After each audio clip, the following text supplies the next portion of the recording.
Before we get into today's episode, we'd love to thank Bird's Nest for supporting the Lipoedema Podcast. Bird's Nest is an Australian women's fashion retailer with a beautiful mission to inspire confidence in women, one outfit at a time.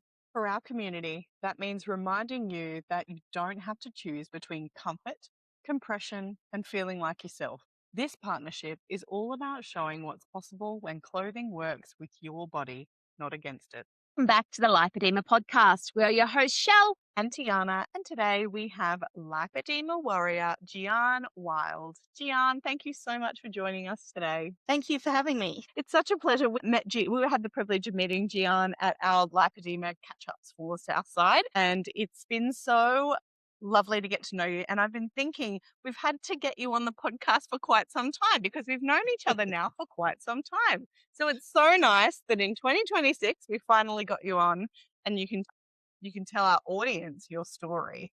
So, Gian, what first made you realize something wasn't right in your body?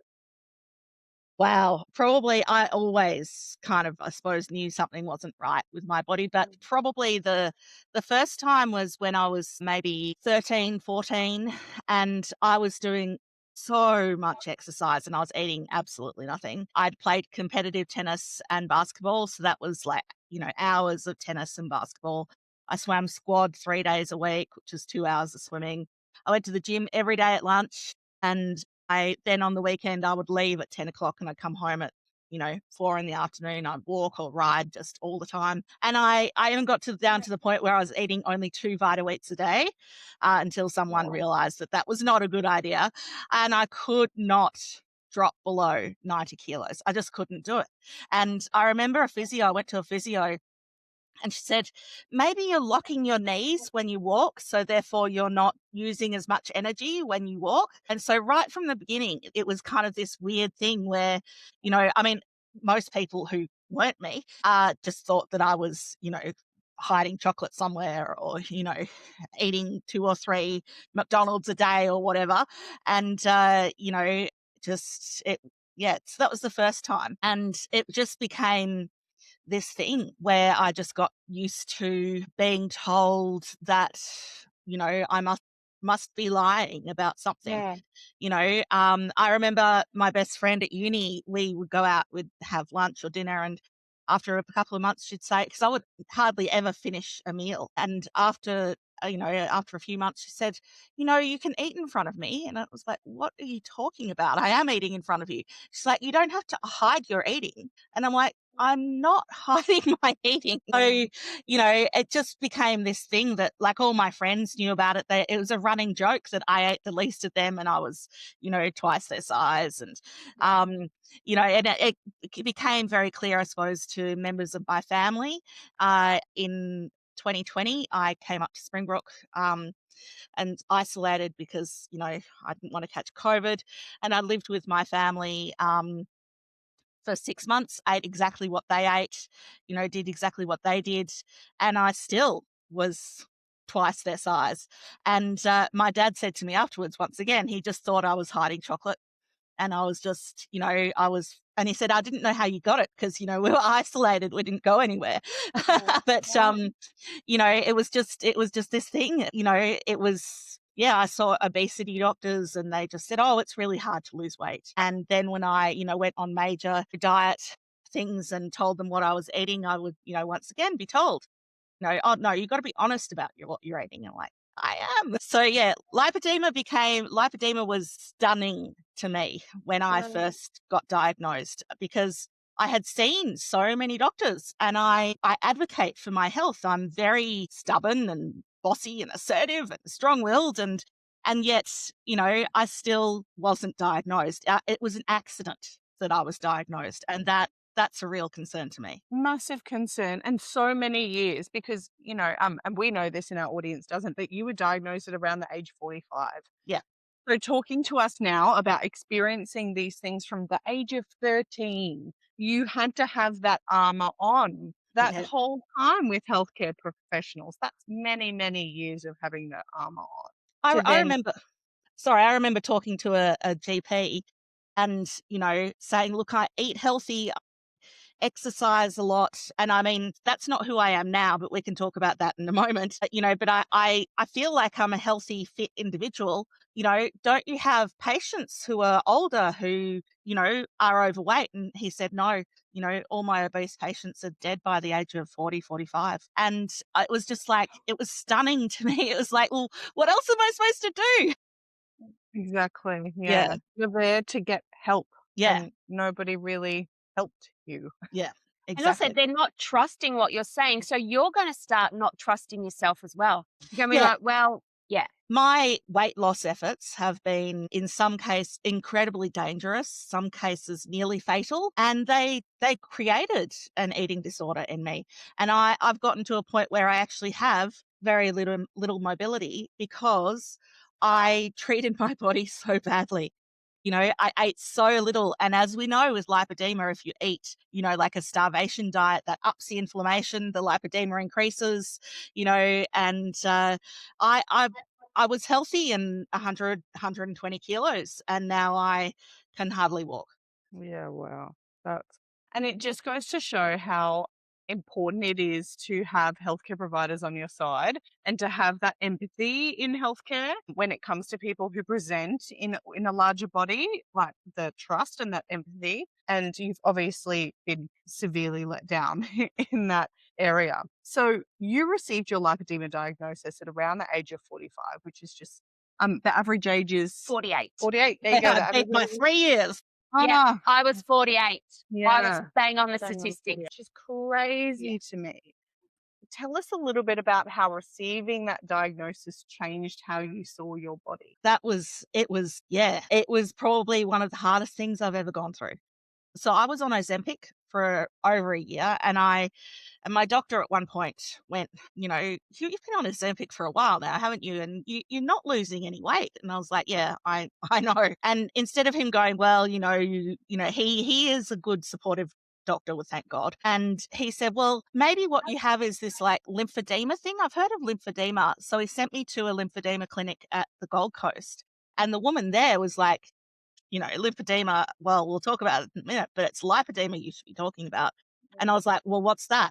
And that's how I learnt that I had it. And I, saw some doctors and things like that. But gosh, the reaction was something. So firstly, for the first several months, maybe the first 6 months, I couldn't believe it.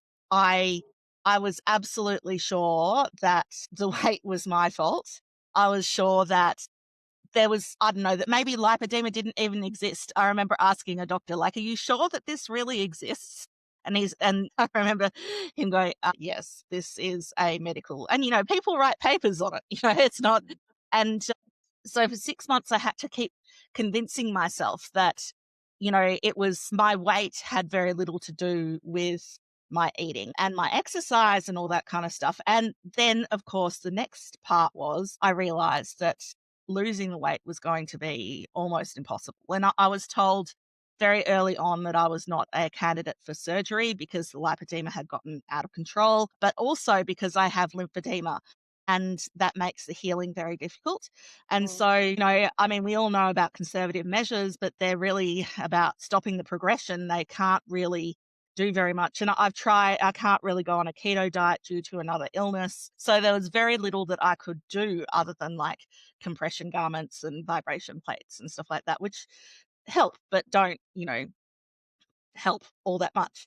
And so I actually became very depressed. I would say I became suicidal because I realized that the body that I was in was not something that I had any control over.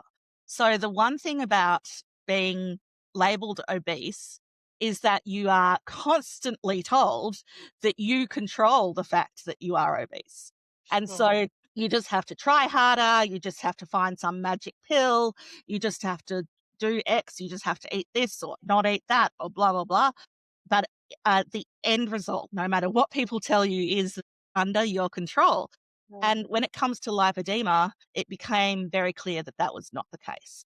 And I wasn't going to magically be able to drop, 100 kilos. And the body that I am in now is the body that I will remain in, and it will unfortunately, only get bigger. And my mobility is already horrendous.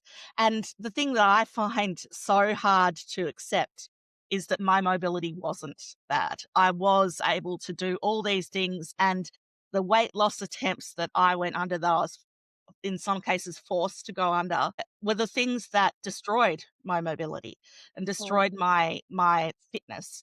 And as a result, now I'm in a much larger body that I don't see getting any better. And so that was very hard to accept. It's still hard to accept on a day-to-day basis. It's very hard to wake up and realize that, it's only going to get worse. I haven't been through menopause. It's very well known that lipedema gets much worse during menopause. This is terrifying for me. And, the one thing that people say is the solution, surgery, is something that I can't do. So, it was, and then I still have days. I mean, it's been a year, maybe 2 years since I was diagnosed, and I still have days when I think, maybe this is all wrong. Maybe there's no such thing as lipedema. I remember talking to the woman who diagnosed me quite recently, and I said to her, because there's a discussion amongst my doctors about whether I have any lifestyle fat. I personally think I must have, but I have had a number of doctors say that I don't have any lifestyle fat, so any normal fat, that it's all lipedema fat. No.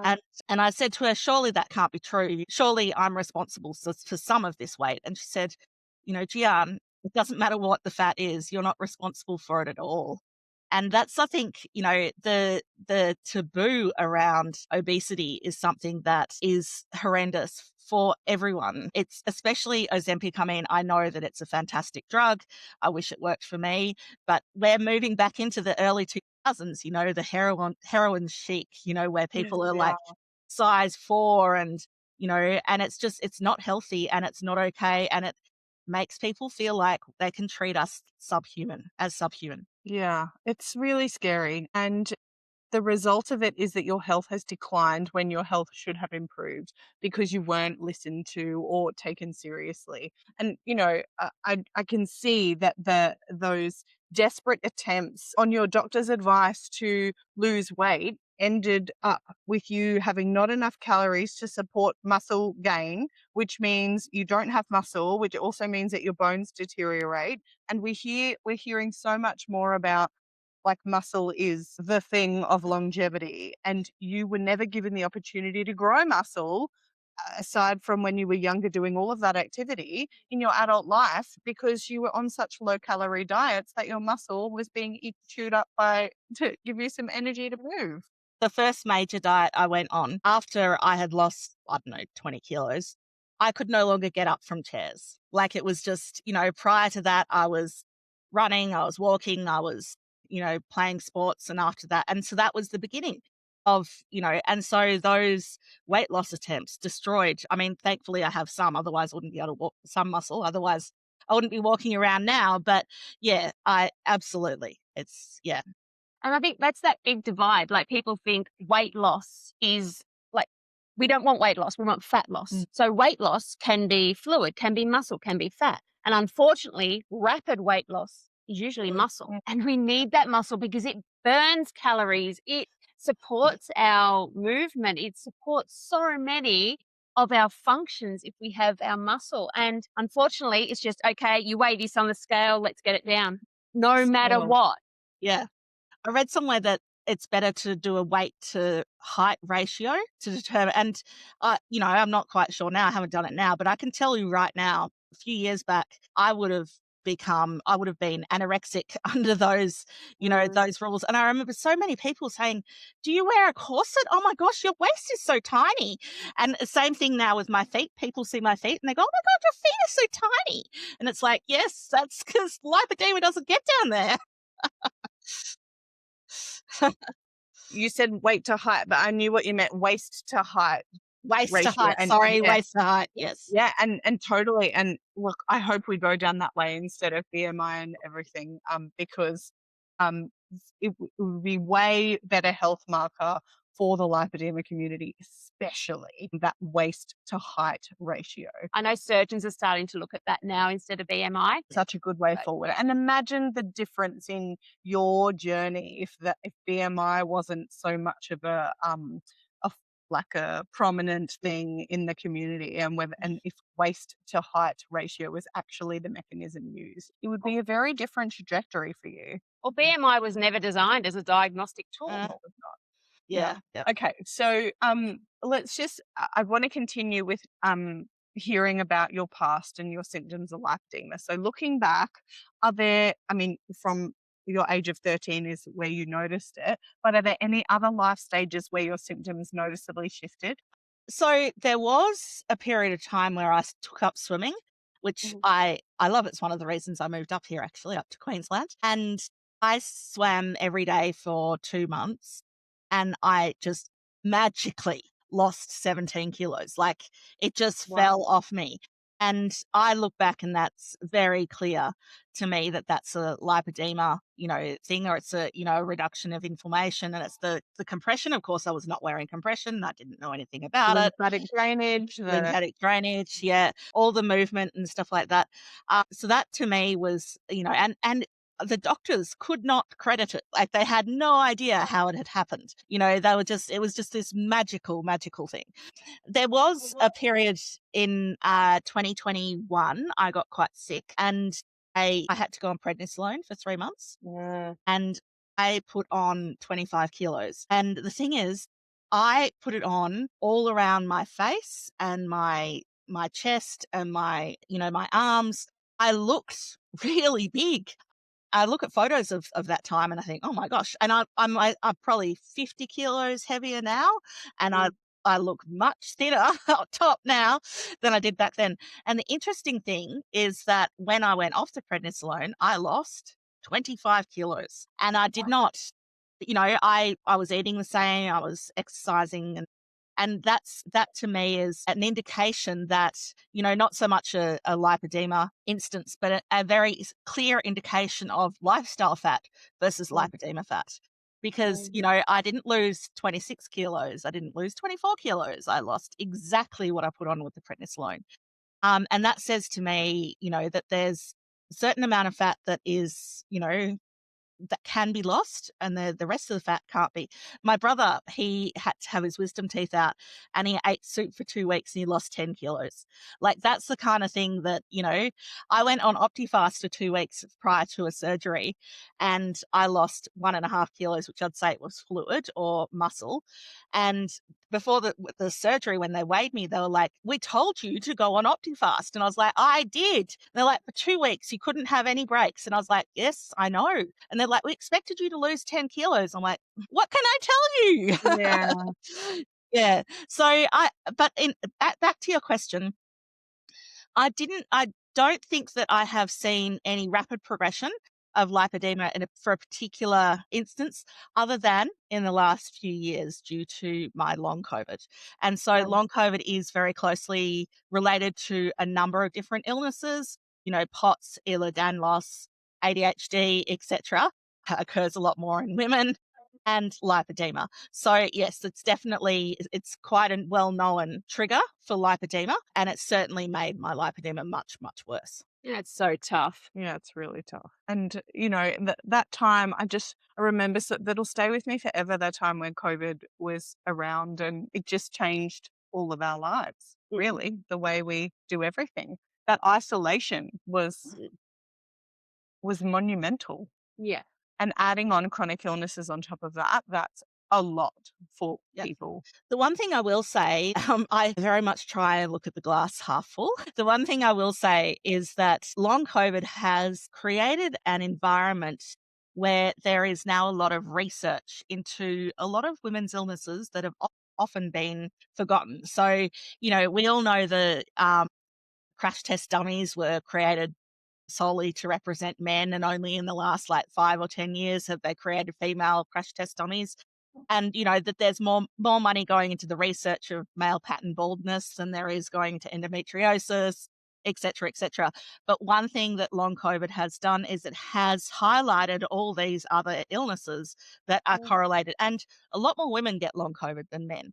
And it is something that is getting researched. And so there is a lot of research now into, POTS and Ehlers loss, etc., as a result of long COVID. And hopefully that's the case with lipedema as well. He's hoping. Yeah, there is some momentum happening in the lipedema space, but I do still fear that the amount of investment to be able to research women's bodies and do the randomized controlled trials and everything with all the variables we have as women still pose a really big issue with getting things off the ground for us. Still, lipedema has a lot of momentum at the moment, and we need to capitalize on that, which is why we're so grateful for you talking to us and having these conversations, because learning from your experience, and it sucks that you had to be the person that, our community has to learn from. There's a lot in our community. I suppose when I talk about our community, I'm talking about, the meetings we have and the Facebook groups. I'm not really involved much more than that. But I'm often, I feel like the largest person in the room. And there seems to be a lot in the community about, oh, my legs are so ugly, or I can't wear shorts, that kind of stuff. And I don't think people really understand how debilitating or how disabling lipedema can be when it is uncontrolled and when you get to those higher stages. And that's something I don't see talked about enough. And quite frankly, I wish I could be a person who said, oh, I'm so scared to wear shorts. But, I would much prefer to be able to, walk down my driveway. So yeah, it is something that I feel like is sometimes missing from our community. And I'm not quite sure why that is. My theory is that either the women who have got to that stage don't know about lipedema and have already isolated themselves, or their mobility has deteriorated so quickly that they don't get access. And that is why I love it when you come to our meetings. When you come to our meetups and have a coffee with us. It is amazing because we need to see everybody represented. Yeah. I mean, the meetups have been fantastic for me. They really have, supported me in a way nothing else has. So I always try to make it, but I'm not a morning person. So, and I also, with long COVID, I have to take meds and I have to wait for them to kick in. And so getting anywhere, and also I'm, up in the mountains, getting anywhere by 10 a.m. is just impossible for me. So that's you'll be happy to see that I've made them lunches from this year. Excellent. I will be there. And there's some Sundays thrown in. Excellent. So thank you. They've changed it up a bit to get more people who have different responsibilities on the weekends and things like that. Well, this also speaks to the lack of representation of our more advanced warriors, because we don't know that about your experience, and the fact that now we know that getting somewhere at 10 a.m. or 10:30 is actually not super accessible to people that are more advanced in their stage. And for us to know that, we can then support doing things differently for you, because it's actually you guys are so important to be part of this, not only for yourselves and your well-being and your connection to the community, but actually for our awareness of this condition and how all of us that are part of the community in an active way. It's like preaching to the choir. We know how serious it is. We know we're taking our bodies seriously, but we still need the representation and your willingness to participate to be able to learn from how to support you better. And that's the thing. It was Gian that, things I hadn't thought about. So Gian found some venues for us for last year, and I hadn't thought about disabled parking, how far it was from where we were going to be sitting, or the entrance to the building. And I hadn't thought about the seating style that, bench seats and open seats. I know my hips curve the seats if they're normal seats, but I hadn't realized how much of a limitation that can be in more advance. Yeah. And so, you opened my eyes, which I absolutely thank you so much for, because I'm so much more aware of environments now. Yeah, and it's stuff people don't think about. I mean, you have lipedema, so it is something that you're aware of, but you can imagine, I used to surprisingly travel the world and speak at conferences and, meet people at cafes and things like that. And I had a personal assistant, and we she knew exactly, the kind of seating that I could handle. And whenever she made my appointments, she would be like, okay, I'm going to check that seating. I'm going to check where the parking is. I'm going to check, et cetera, et cetera. But yeah, it's not something that people, who run restaurants necessarily think about. But yeah, it is. It's something that means we can access it or we can't. If there's a seat that looks like it might collapse under me, then, I'm not going to sit on it. Yeah. So, yeah, and I've gotten to the point where, I always check where I'm, meeting someone, and if they don't have accessible seating, then, I can't go. Yeah. Yeah, because you'd hate to get there and then not be able to find a comfy seat. Yeah. And I guess it's the same, like, because two of my daughters are celiac. So if we're going out somewhere, we always check the menu to make sure there's something that is for them. Yeah. So it's the same thing, isn't it? We just all need different supports. And it's that diligence that must, you get used to it, but also it's part of that emotional labor, that mental toll that that's just things that you don't even think about, but it still would play such a key role in putting the energy into every day. One thing that is interesting, you asked about the effect having been diagnosed had on, how I thought about my weight. I don't feel guilty anymore when I look at a place and go, they don't have seating for me.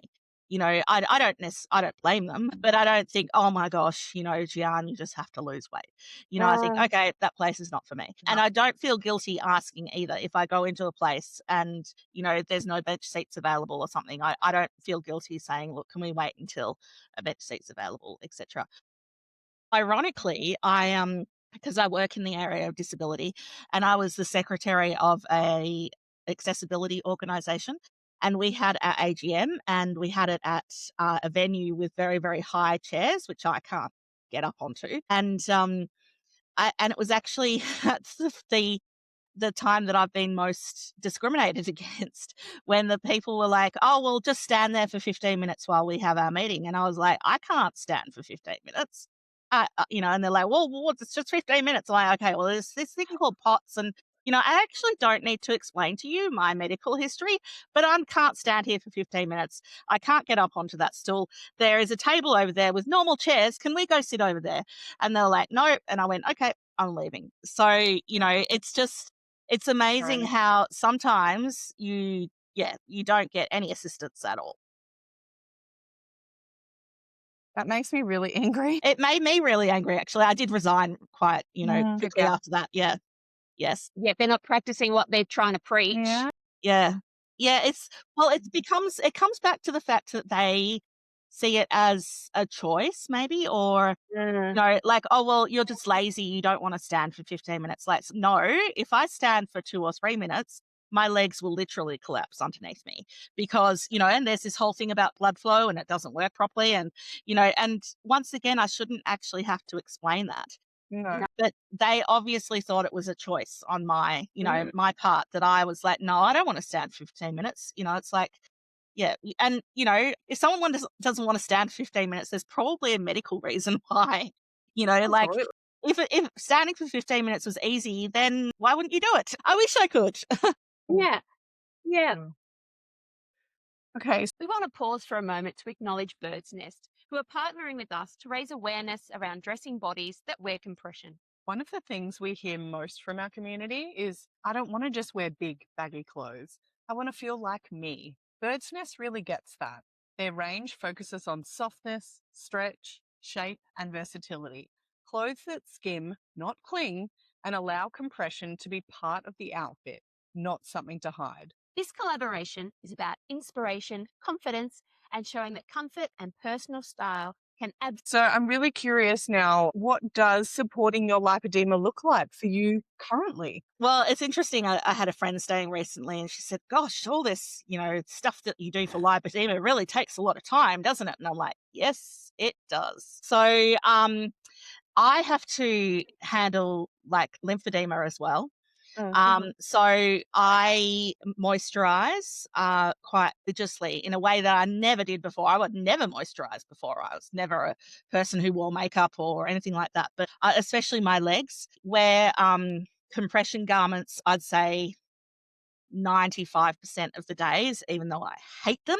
I hate them with a passion. And honestly, living in a humid subtropical climate and wearing polyester pants is not a great idea.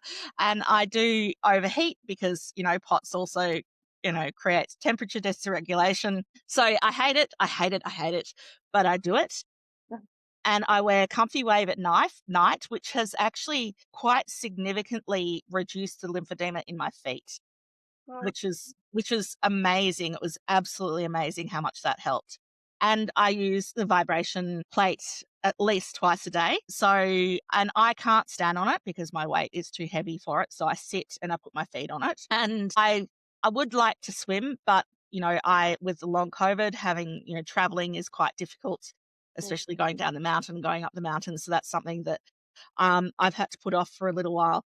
And I also was getting manual lymphatic drainage massage. But once again, I had to put that off for financial reasons. It's very expensive. And also going down there, having a 2-hour session and driving back would just wreck me for days because of the long COVID. So, yeah, I'd say, yes, that's what I'm doing. I would like to be able to modify my diet more, but because of a different illness that I have, I am very restricted in what I'm able to eat and what I'm not able to eat. So sometimes I, have to eat things that that are high in sugar or highly processed. This is the only thing my body will actually accept. But, once again, if I had been diagnosed 5 years before, I was trying keto diets back then.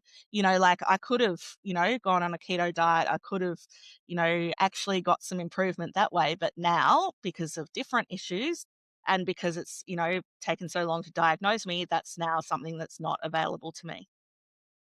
Yeah. Yeah, it's like the conditions sort of pile on when you get to a certain point. And and then it restricts you from doing more things. Exactly. Yeah. I mean, I must say the Ehlers-Danlos diagnosis was very eye-opening because I couldn't understand why I'd dislocate my kneecaps for no reason, and I'd just be walking and suddenly my knee would pop out or something, and my doctors would be like, that's not how the body works.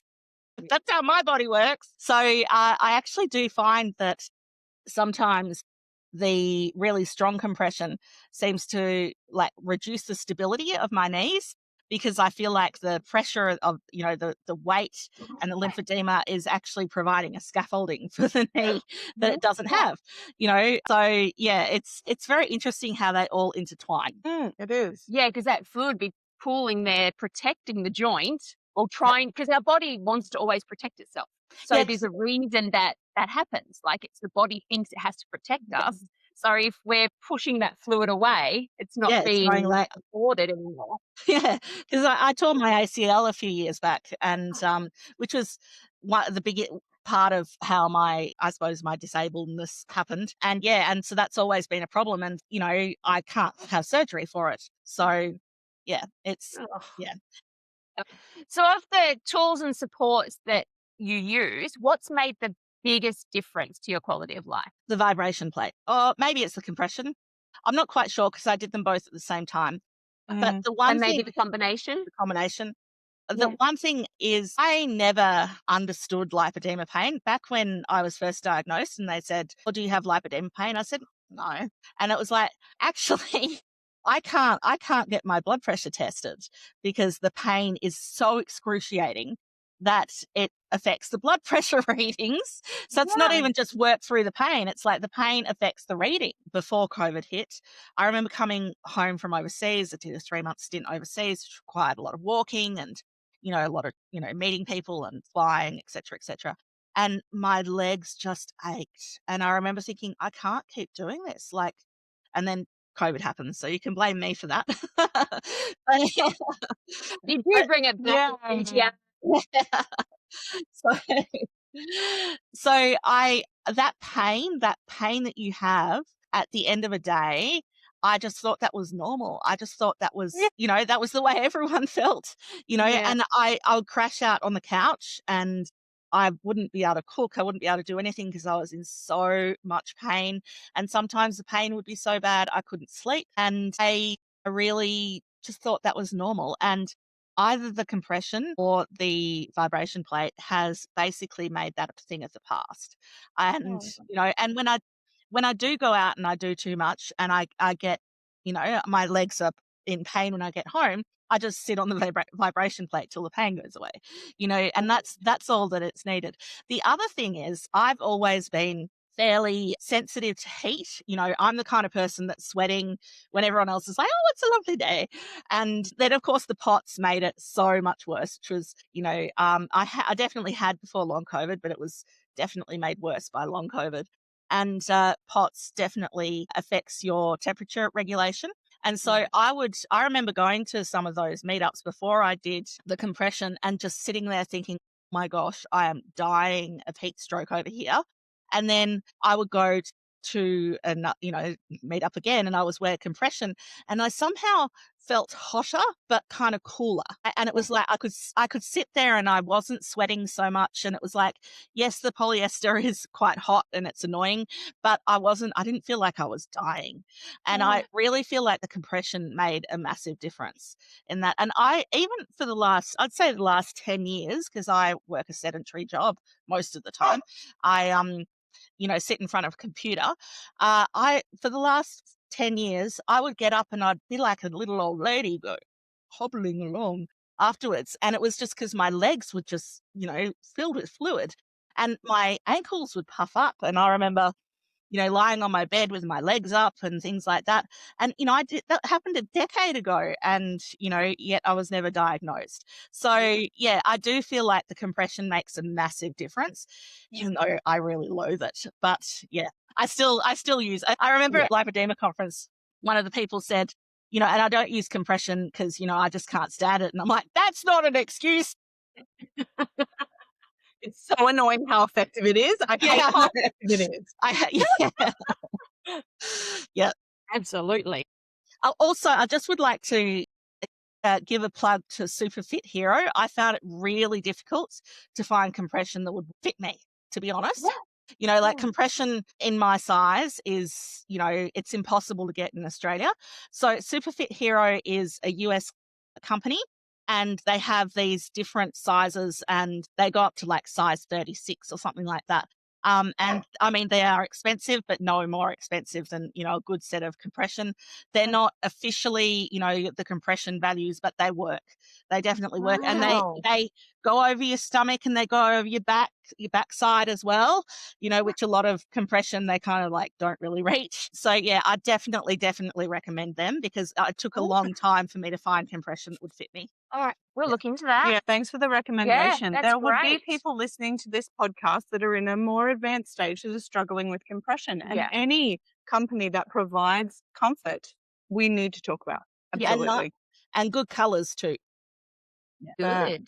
We will check them out. So, Gian, how do you live a full life alongside lipedema rather than letting it, making you put life on hold? How do you handle that? I do feel in a way that my life is on hold, but I also am aware that it's probably not going to get better. So I need to kind of take advantage of what I can do now. I have a sister who has ME/CFS, so chronic fatigue syndrome. And so she has been significantly disabled for most of her life. And I have learnt a lot from her, from accepting what you can do now and trying not to think of the past too much and what you couldn't do. Now, I have a walker. So it's got wheels and I push it along and it has a seat on it, which I can sit on if I get tired. I still find it difficult to use, not difficult physically, but difficult mentally. I don't want to be seen as the fat loser that has to, use an accessibility aid, but it does significantly improve my life. The only problem is that I can't fit my dogs and it in the car at the same time. Unfortunately, I obviously need to get a bigger car. But yeah, so that is how I try and stay as active as possible. I also try not to beat myself up for not doing things that a lot of other people can do. It's difficult for me to go do my own shopping, so I get my shopping delivered, and I don't I try not to feel guilty. I get a lot of things delivered because, going and getting them is hard. And I have a rule that I don't go out 2 days in a row because it's just too exhausting. Yeah, I try and do what I can, and I try not to listen to the people who say things like, "Why don't you just go for a walk?" Yeah, I'd love to go for a walk. So I have accepted that I need accessibility aids or assistive technologies. I have a shower chair. I cut my hair very short because washing it takes up a lot of energy. In my lounge room, I always have my legs up. If my body says to me, you need to sleep, then I sleep. I listen to my body a lot more. And, sometimes I go, why am I so tired? And I think it doesn't matter, Gian. You just have to, you have to deal with it. So I'm not sure if that answers your question. Absolutely. Yeah, it does. Absolutely. And excuse me, we get things delivered all the time too. That's support that we all need put in place. And that's Yeah. why it's available. It's Yeah. amazing. Yeah. It's amazing. Yeah. All right. Our last question, Gian. What do you wish someone had told you before diagnosis? I wish someone had told me that it wasn't my fault. I wish that I would also have believed them. I don't think I would have believed them. Yeah. But, I am coming to the conclusion now that even people who are just obese are not necessarily responsible for that. I know quite a few fairly skinny people who eat a lot of fast food, and I know quite a few big people who eat very little. And vice versa. It doesn't actually matter. I remember a doctor saying to me, thin people binge sometimes too. And I have a great dietitian now who says things like, Gian, it's okay if you want to have a bowl of ice cream every now and then. It's like, it's not the end of the world. But I used to think all of that, that chocolate bar that I had 3 weeks ago was why I was putting on weight. Yeah. So I wish that, I wish that I hadn't blamed myself so much. But I also understand that blame was not my fault. It is very much a society evil. I don't know why society hates fat women so much, but they really can make so much money off them. Oh, yeah, actually. But then you'd think they'd want them to be fat because, but then I suppose nothing actually works really. So Well, if we accepted ourselves and they accepted us, then we Yes. wouldn't be striving to spend money on ourselves. yes, So they're Improvement. really targeting skinny people who don't want to get fat yeah, more than Yeah. us. I think they make more money off of That's them true. than they do off of us who it doesn't work anyway. yeah. I just am stunned at how hateful some people are about being this weight. It's like you're some kind of slimy blob that is encroaching on their, and it's like, oh my God, I'm just a person over here. I'm not even touching you. How is me being alive so offensive to you? But yeah, it's definitely a societal issue. And in fact, one of the things I learnt doing my psychology degree is that overweight women are the only group that accept discrimination when it's aimed at them. So if someone is black and they hear a racial slur, more often than not, they go, that's your problem, that's not my problem. Whereas when it's an overweight woman, they say, oh my God, you're so fat. They go, yes, I am so fat. I should deserve to be treated like a subhuman person. So yeah, that's terrifying. Yeah, weight stigma is shocking.